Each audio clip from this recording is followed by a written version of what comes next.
Again, good morning guys. Ang ipipicture ko po ngayon ay yung sa kamatis naman po. Ayan po. Dalawang puno lang po siya, pero kung titingnan nyo po, napakalago po ng kanyang dahon at napakaganda po.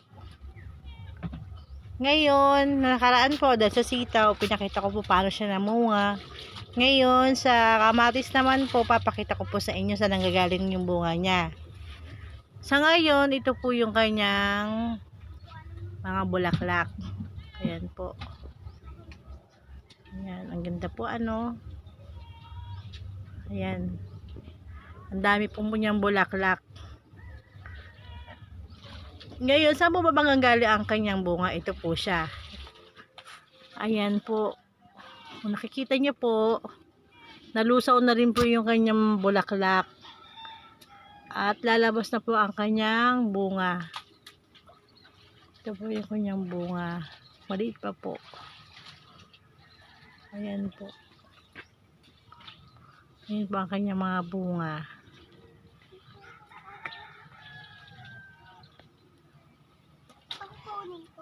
Ayan po.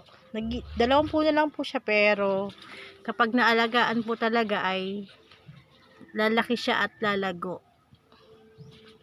Kahit lang po sa paso, pwede po kayo magtanim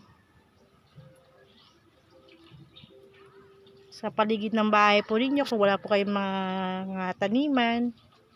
Kahit sa paso, pwede po kayo magtanim.